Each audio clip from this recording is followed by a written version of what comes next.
మరో 8 రోజుల్లో జరగనున్న నేపథ్యంలో అత్యంత కీలక పరిణామం చోటు చేసుకుంది. ఏపీ డీజీపీ కె రాజేంద్రనాథ్ రెడ్డిని ఎన్నికల సంఘం బదిలీ చేసింది. విపక్షాల ఫిర్యాదులను పరిగణలోకి తీసుకున్న ఈసీ ఈ మేరకు చర్యలు తీసుకుంది. విధుల నుంచి తక్షణమే రిలీవ్ అవ్వాలని డీజీపీని ఆదేశించింది. రాజేంద్రనాథ్ రెడ్డికి ఎన్నికల విధులు కేటాయించకూడదని ప్రభుత్వానికి ఈసీ స్పష్టం చేసింది. కింది ర్యాంక్ అధికారికి బాధ్యతలు అప్పగించాలని తన ఆదేశాల్లో పేర్కొంది. తదుపరి డీజీపీ నియామకం కోసం 3 డీజీ ర్యాంక్ అధికారుల జాబితాను ఈ రోజు ఉదయం 11 గంటలకు పంపాలని ప్రభుత్వాన్ని కోరింది.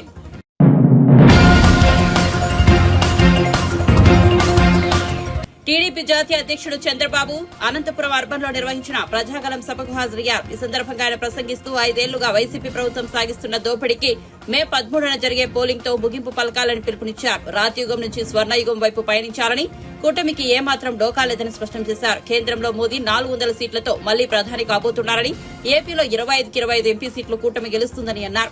160 సీట్లతో అసెంబ్లీకి వెళ్తున్నామని ధీమా వ్యక్తం చేశారు. కూటమి స్పీడు పెరిగిందని, వైసీపీ డీలా పడిపోయిందని చంద్రబాబు పేర్కొన్నారు.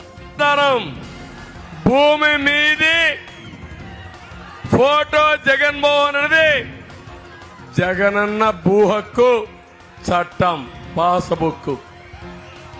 ఏం చేయాలి? జగన్ నాన్న ఇచ్చాడా మీకు? వీళ్ళ అమ్మ మొగుడు ఇచ్చాడా మీకు? వీళ్ళ అమ్మమ్మ మొగుడు ఇచ్చాడా మీకు? వీళ్ళ నాన్నమ్మ మొగుడు ఇచ్చాడా మీకు? మీ తాత ఇచ్చాడు, మీ నాన్న ఇచ్చాడు, నువ్వు కష్టపడ్డావు. అలాంటప్పుడు నీ ఫోటో వేసుకోవాలి కానీ ఈ చెత్త ఫోటో ఎందుకు తమ్ముళ్ళు అని అడుగుతున్నా.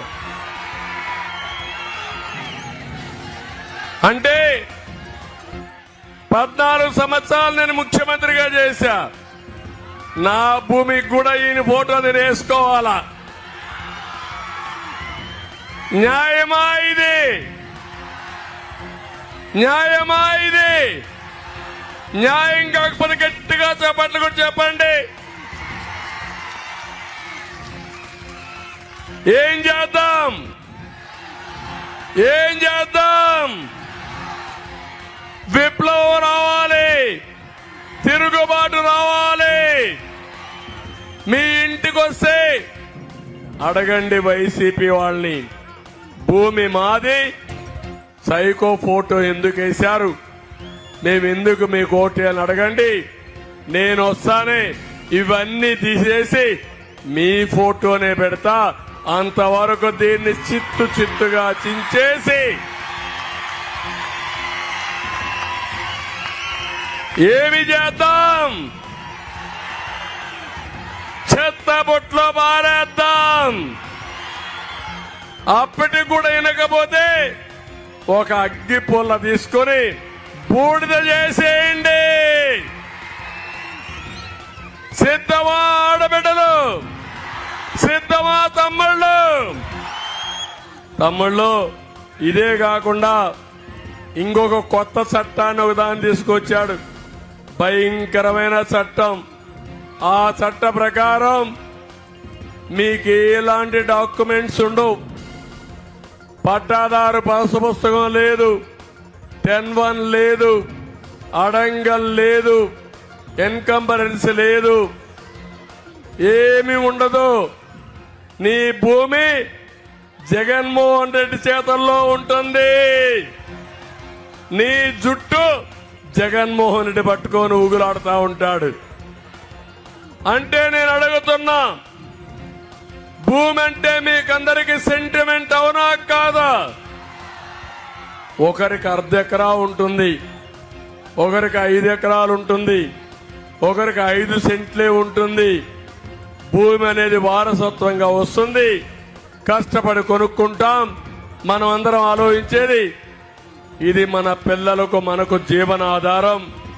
అలాంటి భూమిని ఈరోజు పోర్టల్లో పెట్టి జగన్మోహన్ రెడ్డి అమెరికాలో ఒక ప్రైవేట్ కంపెనీ పెట్టుకొని, ఆయన బినామీ పేరుతో పెట్టుకొని మీ రికార్డ్స్ అన్ని అందులో పెడతాడంట.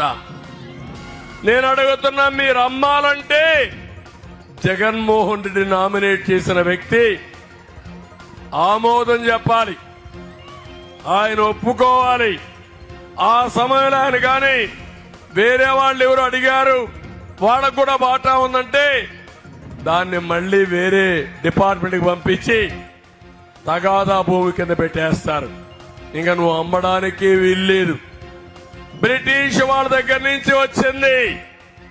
ఎన్టీ రామారావు గారు ఒక్కటే ఆలోచించారు,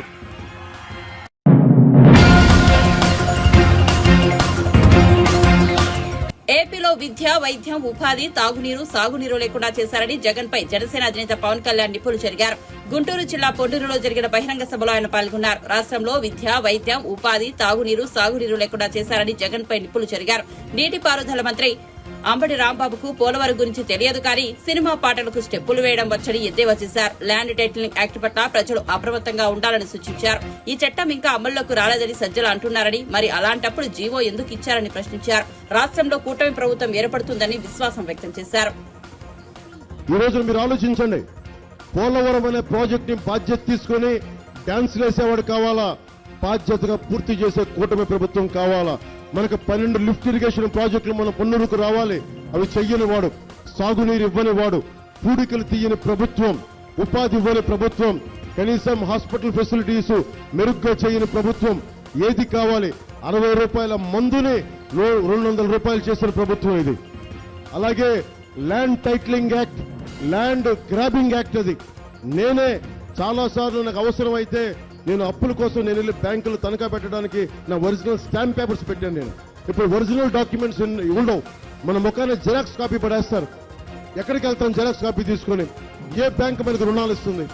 ఎవడు మనకి ఇంట్లో ఆడబిడ్డలకి ఆడపడుచులు పసుపు కుంకుమలంతా జిరాక్స్ ఇస్తే ఒప్పుకుంటారా? 25,000 కోట్ల రూపాయలని ప్రభుత్వ ఆస్తుల్ని వైజాగ్ లో తనఖా పెట్టినాడు. కూర్చొని అడ్డగోలుగా 2,000 కోట్ల రూపాయలు 18 అడుగుల పర్మిషన్ తీసుకుని 100 అడుగులు తవ్వేసిన వాళ్ళు. వీళ్ళని ఎలా నమ్ముతాం? కేంద్ర ప్రభుత్వం ముసాయిదా పంపిస్తుంది ఇలాంటి చెక్ చేయమని.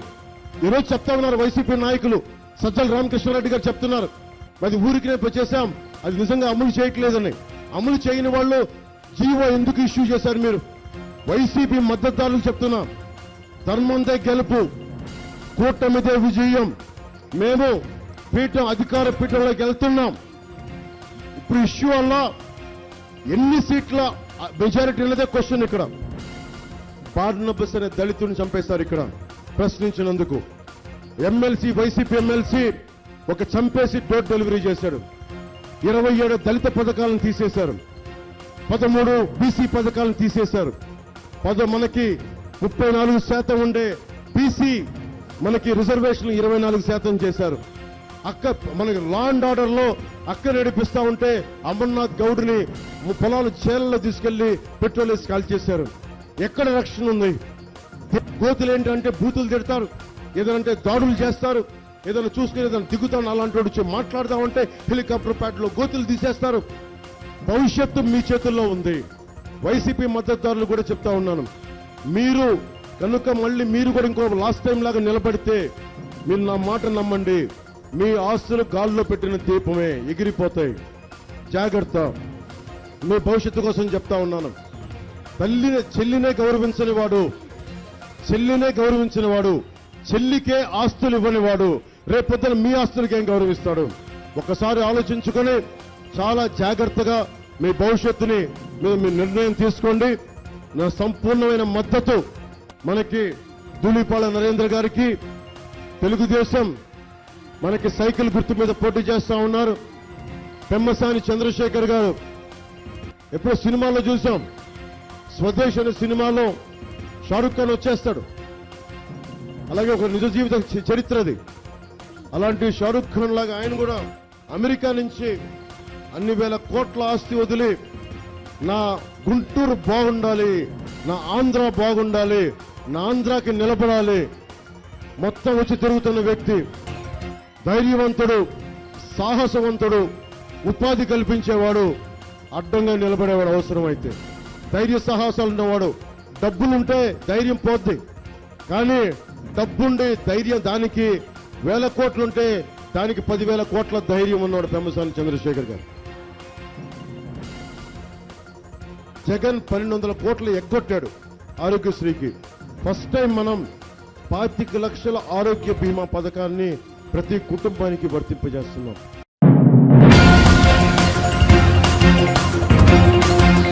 కేంద్ర హోంమంత్రి అమిత్ షా ధర్మవరంలో కూటమి ఎన్నికల ప్రచార సభకు హాజరయ్యారు. ఈ సందర్భంగా ఆయన ప్రసంగిస్తూ నరేంద్ర మోదీ రెండోసారి ప్రధాని అయ్యాక 5 నెలల్లోనే అయోధ్య కేసు గెలిచామని, రామమందిర నిర్మాణానికి భూమి పూజ చేశామని, మందిరం నిర్మించడమే కాకుండా అయోధ్యలో రామాలయానికి ప్రాణప్రతిష్ఠ కూడా చేశామని వివరించారు. కాంగ్రెస్ నేత రాహుల్ గాంధీకి ఏపీ ముఖ్యమంత్రి జగన్ కు అయోధ్య రామమందిర ప్రాణప్రతిష్ఠ కార్యక్రమానికి రావాలని ఆహ్వానాలు పంపామని, కానీ వారిద్దరూ రాలేదని అమిత్ షా ఆరోపించారు. ఏపీలో చంద్రబాబు అధికారంలో ఉన్నప్పుడే అభివృద్ధి జరిగిందని, జగన్ అధికారంలోకి వచ్చాక అభివృద్ధి నిలిచిపోయిందని అన్నారు.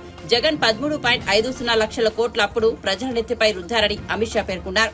గత ఎన్నికలైనప్పుడు మద్య నిషేధం హామీ ఇచ్చిన జగన్ రాష్ట్రంలో మద్యం సిండికేట్ ను ప్రోత్సహించారని ఆరోపించారు. కూటమి అధికారంలోకి వస్తే అమరావతిని రాజధానిగా పునర్నిర్మిస్తానని అమిత్ షా హామీ ఇచ్చారు.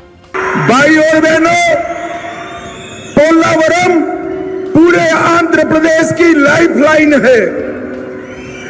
మిత్రులారా, పోలవరం ప్రాజెక్టు పూర్తి ఆంధ్రప్రదేశ్ కు ఒక జీవనాడి లాంటిది. ये पोलावरम प्रोजेक्ट आंध्र प्रदेश का जब डिवीजन हुआ तब केंद्र सरकार ने मंजूर किया था.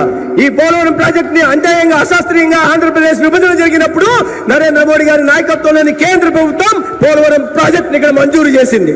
परंतु जगन जी की सरकार ने अपने करप्शन से पोलावरम प्रोजेक्ट को लगभग डिरेल कर दिया है. పోలవరం ప్రాజెక్టు రైతుల కోసం మేము మంజూరు చేస్తే ఇక అవినీతి పరుడైన జగన్మోహన్ రెడ్డి తన అవినీతి కోసం ప్రాజెక్టును పూర్తిగా ఆలస్యం చేసే పని చేస్తున్నారు. भाई और बहनों, मैं आपको एक मोदी गारंटी कहने आया हूं. మిత్రులారా, నేను మీ అందరికీ ఒక మోడీ గారి గ్యారంటీ చెప్పడం కోసం ఇక్కడికి వచ్చాను. आप आंध्र प्रदेश में चंद्रबाबू जी की सरकार बना दीजिए, ऊपर नरेंद्र मोदी सरकार बना दीजिए. 2 ही साल में पोलावरम प्रोजेक्ट को हम समाप्त कर किसानों के खेत तक पानी पहुंचाएंगे. మిత్రులారా, ఈ సందర్భంగా మీ అందరికీ హామీ ఇవ్వదలుచుకున్నారు. ఈ రాష్ట్రంలో చంద్రబాబు నాయుడు గారి నాయకత్వంలో ప్రభుత్వం ఏర్పాటు చేయండి, కేంద్రంలో నరేంద్ర మోడీ గారి నాయకత్వంలో ప్రభుత్వం చేయండి.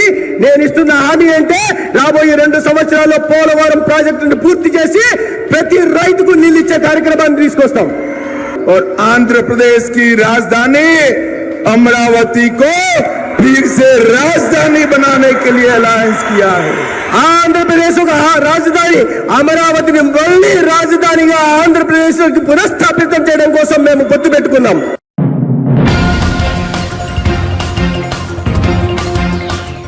కాంగ్రెస్ సర్కార్ 5 నెలల్లో ఏమీ అభివృద్ధి చేయలేదంటూ బీఆర్ఎస్ వర్కింగ్ ప్రెసిడెంట్ కేటీఆర్ విమర్శించడంపై TPCC chief CM Revanth Reddy మండిపడ్డారు. కేటీఆర్ చీర కట్టుకుని వెళ్లి ఆర్టీసీ బస్సు ఎక్కి తిరుగు, మేం చేసిన అభివృద్ధి అమలు చేస్తున్న హామీలు కనిపిస్తాయని వ్యాఖ్యానించారు. ఉమ్మడి ఆదిలాబాద్ జిల్లా నిర్మల్లో నిర్వహించిన ఎన్నికల ప్రచార సభలో రేవంత్ రెడ్డి మాట్లాడారు. 5 గ్యారెంటీలు అమలు చేయలేదని నేను ఎక్కువ చెప్పదలుచుకోలే, కానీ ఒక్క మాట చెప్పదలుచుకున్న కేటీఆర్ కు.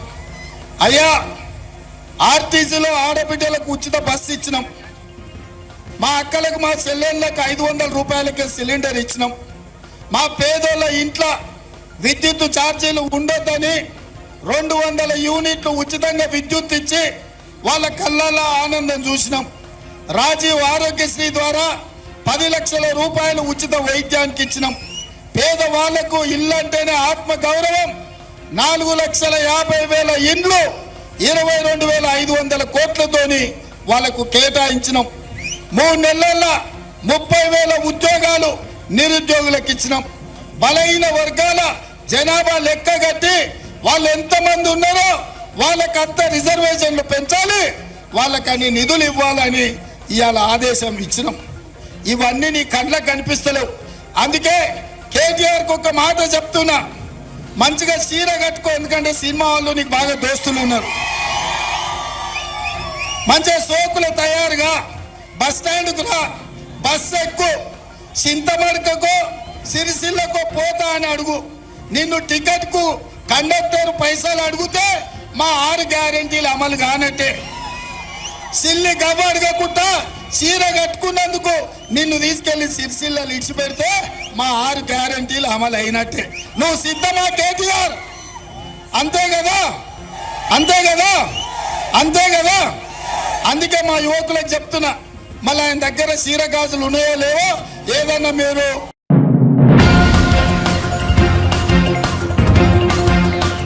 గోదావరి జలాలను తరలించుకుపోతామని ప్రధాని మోదీ బహిరంగంగా చెబుతున్నా సీఎం రేవంత్ రెడ్డి ఎందుకు మాట్లాడడం లేదని మాజీ సీఎం బీఆర్ఎస్ అధినేత కేసీఆర్ ప్రశ్నించారు. వీణవంకలో ఏర్పాటు చేసిన బహిరంగ సభలో ఆయన ప్రసంగించారు. 4 నెలలైనా గడవక ముందే ప్రజల నుంచి కాంగ్రెస్ ప్రభుత్వంపై వ్యతిరేకత మొదలైందని వ్యాఖ్యానించారు. గోదావరి జలాలను తరలించుకుపోతామని ప్రధాని మోదీ బహిరంగంగా చెబుతున్నా సీఎం రేవంత్ రెడ్డి ఎందుకు మాట్లాడడం లేదని ప్రశ్నించారు. ఎప్పుడు ఎన్నికలు వచ్చినా ఈసారి వచ్చేది బీఆర్ఎస్ ప్రభుత్వమేనని ధీమా వ్యక్తం చేశారు. తెలంగాణ రాష్ట్రంలో మళ్ళా వచ్చి తిరిగి అడుగు పెడతా అని చెప్పిన మాట చెప్పానంటే ఎంత ఆత్మవిశ్వాసం ఉండాలి, ఎంత ధైర్యం ఉండాలి, ఎంత నమ్మకం ఉండాలి.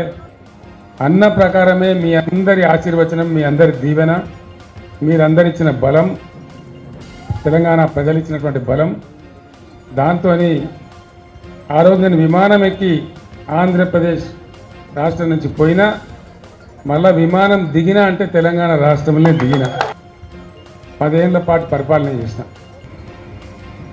అనుకోకుండా కొన్ని సందర్భాలు వస్తాయి, అదేం గొప్ప విషయం కాదు. పోయిన ఎన్నికల్లో మనం ఓడిపోయినాం. కారణం ఏంది? సింపుల్ మాట, చాలా సింపుల్, అందులో ఏం లేదు, బ్రహ్మరాశి. మనోళ్ళకి జర అలవాటు కదా, జర మంచిగా కాగానే ఉబ్బుడు, జర్రంతా ఇటమిటం కాగానే సగ్గుడు, ఇదంతా మనకు అలవాటు. మన తెలంగాణ మనం ఇవన్నీ ఏమైపోయింది, నీళ్ళు ఏమైంది, మంచిగా మిషన్ భగీరథ నీళ్ళు వచ్చినాయి, ప్రతి ఇంట్లో నల్ల వచ్చింది, 24 గంటల కరెంట్ వచ్చింది, రైతు బంధు వస్తూనే ఉండే, ఆడిపోతుంది, ఇవన్నీ అయిపోయినాయి.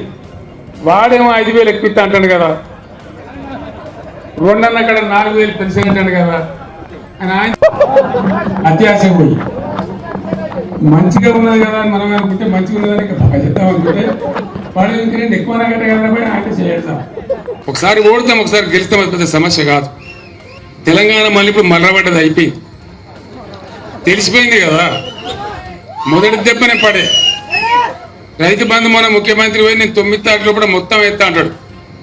ఏది పంటలు కోసి పంటలు వచ్చి జోకుతుండ్రు, దిక్కు నాటేసేటప్పుడు ఇస్తాడా, ఎవడన్నా జోకేటప్పుడు ఇస్తాడా? అంటే ఎంతపాటి పరిపాలన. ఇంకొక మాట, ఇలా పేపర్ చదివితే నిజంగా నా కళ్ళలో నీళ్ళు వచ్చినాయి. జాతీయ స్థాయిలో అంతర్జాతీయ స్థాయిలో చాలా కష్టపడి రాష్ట్రం యొక్క గౌరవాన్ని పెంచినాం. ఐటీ రంగంలో కానీ పరిశ్రమల రంగంలో కానీ బ్రహ్మాండమైన పెట్టుబడులు వస్తూ ఉండే తెలంగాణకు. నరేంద్ర మోడీ కూడా అసూయపడేంత పెట్టుబడులు వస్తూ ఉండే. ఇవాళ చదివితే ఓ 1000 కోట్లు పెట్టుబడి పెట్టే కంపెనీ మద్రాసుకి వెళ్ళిపోయింది, తమిళనాడు రాష్ట్రానికి వెళ్ళిపోయింది. ఇవాళ చూస్తే అల్యూమినియం అండ్ ప్లాస్టిక్ ఇండస్ట్రీకి కరెంటు కోతలు పెడుతున్నది ప్రభుత్వం. రోజుకు 5-6 సార్లు ట్రిప్ అవుతున్నది. వాళ్ళ మధ్యలో ప్రాసెస్లో పని ఆగిపోయి వాళ్ళు పెదవిరుస్తున్నారు. ఇక తెలంగాణ లాభం లేదు, వెళ్ళిపోవాలనుకుంటున్నారు అని చెప్పి వార్త వచ్చింది. నాకు చాలా బాధ కలిగించాలి, దుఃఖం కలిగింది. 4-5 నెలల దుర్మార్గులు ఎంత పని చేసిరి, ఎంత మంచిగా ఉన్న తెలంగాణ ఎట్లా ఆగమైపోయాయి, ఇది ఎట్లా అని చెప్పి చాలా బాధపడ్డాం. తెలంగాణ ఉద్యమం అయిపోలే, ఇంకా ఉన్నది. తెలంగాణ పునర్నిర్మాణ ప్రక్రియ కూడా ఇంకా ముందుకున్నది. మన బాధ్యత అయిపోలే. అందుకోసం దయచేసి నేను మీ అందరినీ కోరేది ఒకటే మాట చెప్తాను. నేను ఇంత జల్దీ 4-5 నెలల్లోనే ప్రజల నుంచి ఇంత వ్యతిరేకత కొనుక్కున్న ఈ ప్రభుత్వం కొసముట్టే ప్రభుత్వం కాదు. రెండవది, 100% నేను మీకు చెప్తా ఉన్నా, మీరు నా మాట మీద విశ్వాసం ఉంచండి. మళ్ళా బ్రహ్మాండంగా ఎప్పుడు అసెంబ్లీ ఎలక్షన్ వచ్చినది, మధ్యలో వచ్చినా కొసకొచ్చినా ఎప్పుడు వచ్చినా ఖచ్చితంగా మళ్ళా మన గవర్నమెంటే వస్తుంది. దాంట్లో ఎవరికి కూడా అనుమానం అవసరం లేదు. 9 ఏళ్ళు బ్రహ్మాండంగా వచ్చిన కరెంటు ఎందుకు వస్తలేదు? నడిచిన తోవే కదా. మీరు కొత్తగా గడపార్లు పట్టి తవ్వేది లేదు, బాయిలు తవ్వేది లేదు, పుడికలు తీసేది. నడిచినట్టు నడిపితే అయిపోయింది కదా. వస్తలేదు కదా, కోతాను కదా, కోతలు పడుతున్నాయి కదా. మంచినీళ్ళు ఎందుకు మాయమైన నాకు అర్థం కాదు. మిషన్ భగీరథ మళ్ళా బిందెలు బట్టి మోసుడేంది? ఇంతకన్నా దుర్మార్గం ఉంటుందా? దవాఖానాలు మంచిగా చేసినాం, ఫస్ట్ క్లాస్గా చేసినాం. కేసీఆర్ కిట్ అని వ్యాన్లు పెట్టి బండ్లు పెట్టి అమ్మాయిలను తీసుకెళ్లి ప్రసవం చేయించి మళ్ళీ పైసా ఖర్చు లేకుండా ఇంటికాడ దించినాం. వాళ్ళ చేతిలో ఆడపిల్ల పుడితే 13,000 పెట్టి, మగపిల్లవాడు పుడితే 12,000 పెట్టి బ్రహ్మాండంగా ఓ కేసీఆర్ కిట్ ఇచ్చి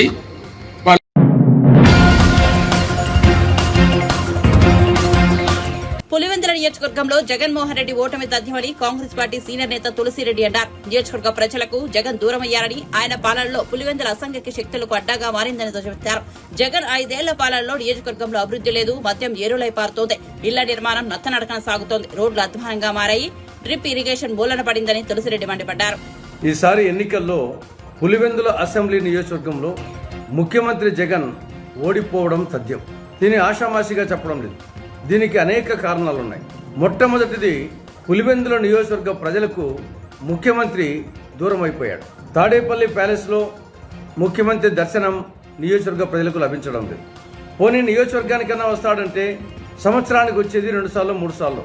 క్రిస్మస్కి ఒకసారి, వైఎస్ జయంతికి ఒకసారి, వైఎస్ వర్ధంతికి ఒకసారి, మ్యాక్సిమం 3 సార్లు లేదా 2 సార్లు ఒకసారి. ఆ వచ్చినప్పుడైనా ప్రజలు కలుస్తాడంటే అది లేదు. బ్యారికేడ్ల మధ్య పరదాల చాటున 3000 మంది పోలీసుల పహారాలో ఆయన పర్యటన సాగుతుంది.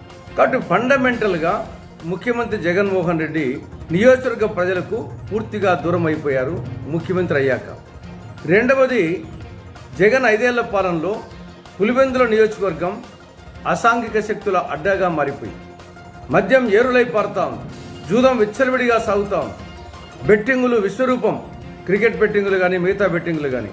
చివరికి హై స్కూల్ విద్యార్థులు ఈ డ్రగ్స్కు గంజాయికి అలవాటు పడ్డారు. ఇవి పెద్ద ప్రమాదకరంగా సంభవించింది. ఆయన ఒకవైపు ఏమో నేను మేనమామ విద్యార్థులకు అంటాడు, ఇక్కడ చూస్తే కంస మేనమామగా శకుని మేనమామగా తయారైపోయాడు. పోనీ నియోజకవర్గంలో ఏమైనా అభివృద్ధి కార్యక్రమాలు కొనసాగుతున్నాయంటే అది లేదు. జగనన్న ఇళ్ల కాలనీ నత్తనడక సాగుతా ఉంది. పులివెందుల పట్టణంలో 7,079 ఇళ్లు మంజూరు చేస్తే 5 సంవత్సరాల్లో పూర్తయింది 310 ఇళ్ళు, అంటే 4%. అందులో కూడా ఎవరు చేరలేదు. ఆ ఇల్లు కూడా ఎలా ఉన్నాయి, పిచ్చుకోగులు. అవేనా వచ్చేసి స్టాండర్డ్గా ఉన్నాయంటే అది లేదు, కాలుతో తంతే పడిపోయేట్టుగా ఉన్నాయి. ఇక జిల్లా నియోజకవర్గంలో రోడ్ల పరిస్థితి అధ్వానం. ప్రధానంగా ఈ నియోజకవర్గ ప్రజలు డ్రిప్ ఇరిగేషన్ చాలా రైతులకు ఎంతో అనుకూలంగా ఉండేది, ముఖ్యంగా అరటి, చీని ఈ రైతులకు. కానీ జగన్ ప్రభుత్వం వచ్చిన తర్వాత ఆ డ్రిప్ ఇరిగేషన్ పూర్తిగా మూలపడింది. సబ్సిడీ ఇవ్వడం లేదు, ధరలు పెరిగినాయి, డ్రిప్ పరికరాల ధరలు. కాబట్టి రైతులు ఉపయోగించుకోలేకపోతున్నారు. ఇంకా వీటన్నింటికి తోడు నాకు 20 పైచులకు ఎంపీల నుండి కేంద్రం మెడలు వంచి ప్రత్యేక హోదా, చట్టంలోని అంశాలు సాధిస్తా, కడప జిల్లాలో స్టీల్ ప్లాంట్ ఏర్పాటు చేస్తా అని చెప్పేసి ప్రగల్భాలు పలికారు. కానీ అధికారంలోకి వచ్చిన తర్వాత బీజేపీ చేతిలో కీలుబొమ్మ, కట్టు బానిస, కబాలి అయిపోయినాడు. కేంద్రం మెడలు వంచడం కాదు కదా, కేంద్రం దగ్గర సాష్టాంగ దండప్రమాణాలు చేస్తున్నాడు, అయినా సాధించలేదు. అందుకోసం ఈసారి జగన్ ఓడిపోవడం తథ్యం.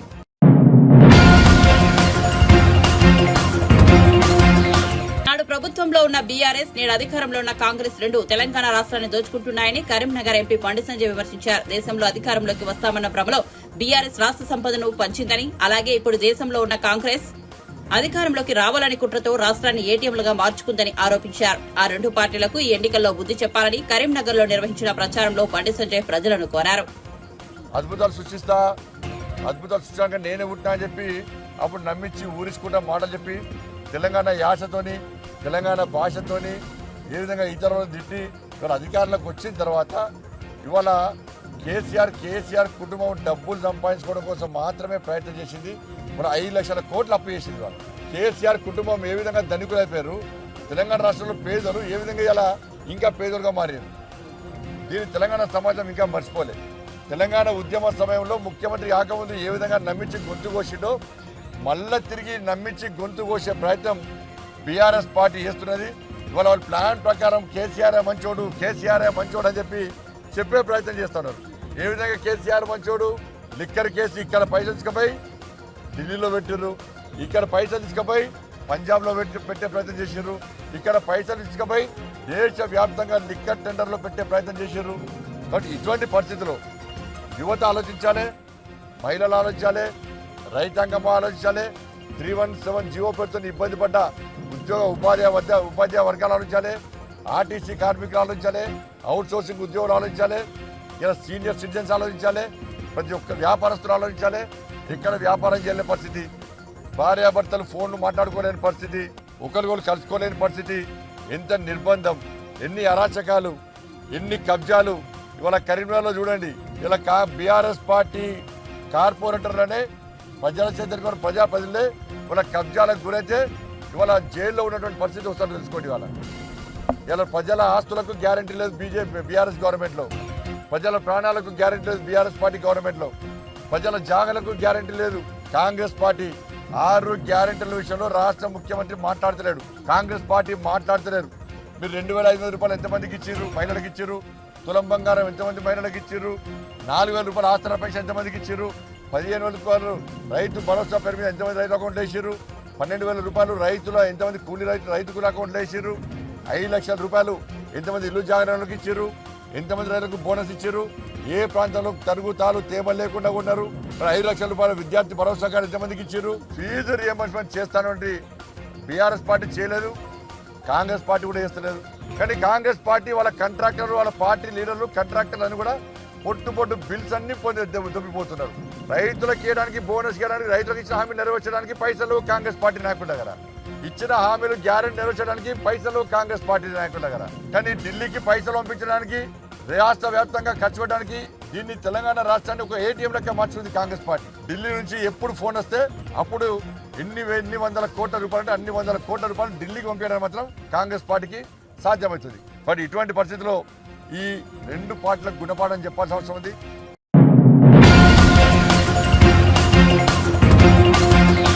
పల్నాడు జిల్లా సత్తెనపల్లి నుంచి పోటీ చేస్తున్న మంత్రి అంబటి రాంబాబుకు ఓటు వేస్తే ఎమ్మెల్యే వంటి పవిత్రమైన పదవి అపవిత్రమవుతుందని ఆయన రెండో అల్లుడు గౌతమ్ ఆగ్రహం వ్యక్తం చేశారు. తాజాగా ఆయన మాట్లాడిన వీడియో సామాజిక మాధ్యమాల్లో వైరల్ గా మారింది. అంబటి రాంబాబు రెండో అల్లుడు గౌతమ్ హైదరాబాద్ లో ఓ ప్రైవేట్ ఆసుపత్రిలో వైద్యుడిగా పనిచేస్తున్నాడు. తన మామ అయిన అంబటి రాంబాబుకు ఓటు వేయొద్దంటూ గౌతమ్ ప్రజలకు సూచించాడు. ఆ పదవికి అంబటికి ఏమాత్రం అర్హులు కాదని గౌతమ్ తన వీడియోలో విమర్శించారు. మంచి మానవత్వం, మర్యాద ఏమాత్రం లేని అంబటికి ఓటు వేస్తే ఆ ఓటు వృధా అవుతుందని అన్నారు. నా పేరు డాక్టర్ గౌతమ్. నేను ఇప్పుడు సిట్టింగ్ ఎమ్మెల్యే అండ్ మినిస్టర్ అయిన అంబటి రాంబాబు అల్లుండి. అది నా దురదృష్టం, ఎవరు ఏం చేయలేరు.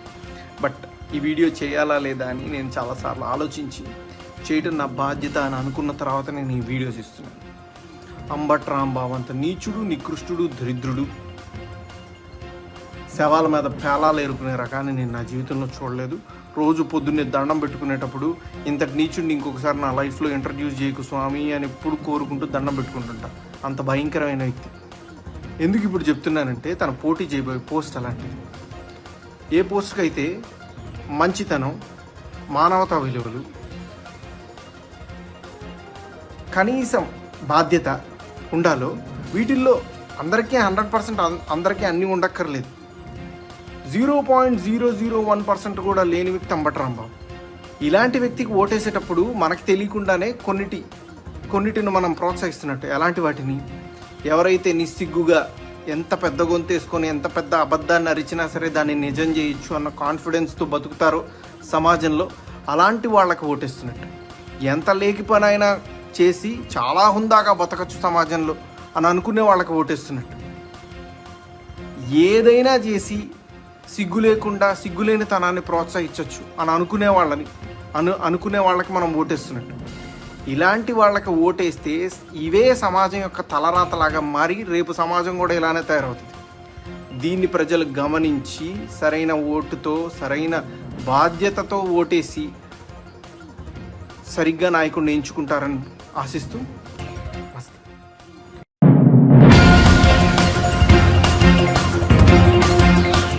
ఏపీలో రాజ్యాంగం ప్రకారం పాలన జరగడం లేదని నారా లోకేష్ సతీమణి నారా బ్రాహ్మణి ఆరోపించారు.